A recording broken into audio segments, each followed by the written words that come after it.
Olá, acadêmico! Nossa aula de hoje abordará sobre a temática da legislação ambiental brasileira. Os educadores ambientais precisam ler os textos jurídicos relacionados às questões do meio ambiente com atenção e criticidade.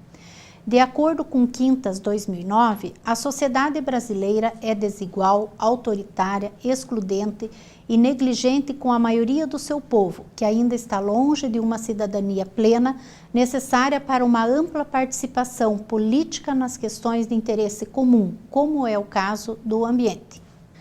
Morim, 2001, defende que devemos tratar os problemas ambientais a partir de um pensamento complexo, pois não existe uma realidade econômica isolada de uma realidade psicológica, demográfica, entre outras. A complexidade possibilita a visão multidimensional e entende que qualquer visão, sendo unidimensional, é pobre. Entenda que no contexto histórico das teorias desenvolvimentistas e os problemas ambientais gerados a partir de sua aplicação, bem como a formulação de leis e políticas públicas, visando mitigar os desequilíbrios ambientais produzidos por essa forma linear de pensar, serão refletidos a partir da complexidade.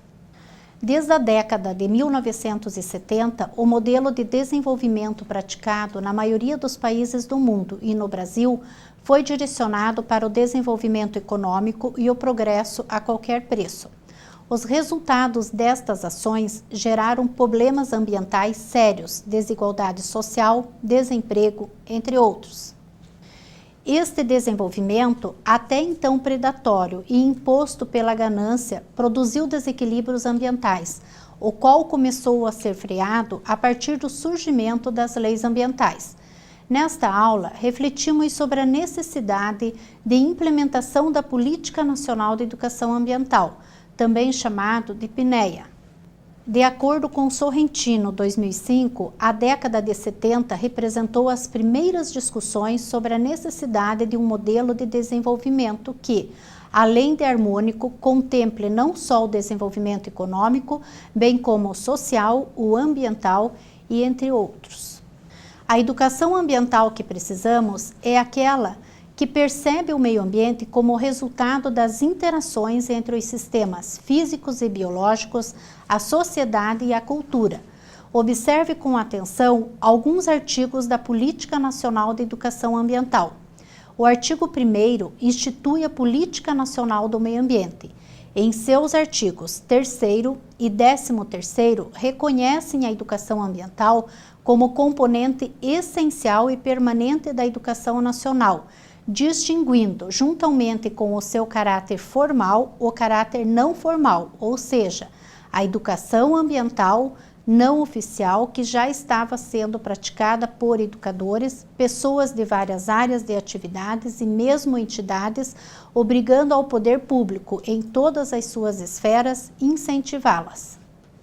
A Lei número 9795 de 1999, que regulamenta a educação ambiental, estabelece que ela deve ser trabalhada em caráter interdisciplinar.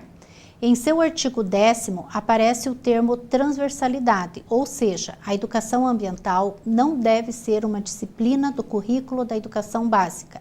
Ela deve ser aplicada como uma prática educativa integrada, contínua e permanente em todos os níveis e modalidades do ensino formal. Mas esta questão da transversalidade vem provocando calorosas discussões na educação ambiental das escolas, pois o trabalho fica muito solto, sem uma integração entre as disciplinas do currículo. A compreensão do significado da transversalidade é de grande importância, pois enquanto os professores não perceberem a abrangência e a importância do meio ambiente, discutindo essa questão com os alunos, não haverá de fato um vigoroso processo de conscientização. Morim, 2001, defende que para compreender a legislação ambiental brasileira ou para colocá-la em prática, devemos fazer um esforço teórico, no sentido de superarmos essa forma fragmentada e reducionista com a qual percebemos a realidade. Na maioria das escolas brasileiras, a educação ambiental ainda é trabalhada de forma naturalista, ou seja, ela é introduzida em tópicos ambientais das disciplinas de ciências, biologia e geografia de forma fragmentada, totalmente desvinculada das questões socioeconômicas. É importante frisar que na década de 1980 foram instituídos o Sistema Nacional de Meio Ambiente e a Política Nacional do Meio Ambiente, por meio da Lei nº 7938, de 31 de agosto de 1981, culminando em 1988 com a promulgação da Constituição, preocupada com as questões ambientais. Pense no seguinte: o debate e o avanço em qualquer setor, inclusive no ambiental, depende da organização de cidadãos para exigir das autoridades competentes o estabelecimento de seus direitos, que ocorre por intermédio de promulgação de leis ou de políticas públicas. Para concluir nossa aula de hoje, quero que você faça a seguinte reflexão: será que os conteúdos trabalhados na escola, de forma disciplinar, fragmentada, têm contribuído para a construção de uma sociedade sustentável? Para auxiliar no desenvolvimento de uma sociedade sustentável, foi necessária a elaboração das leis ambientais internacionais e nacionais. Por exemplo, no Brasil temos a Política Nacional de Educação Ambiental. Quem vai trabalhar com educação ambiental precisa não só conhecê-la, como também colocá-la em prática para a condução de uma sociedade sustentável.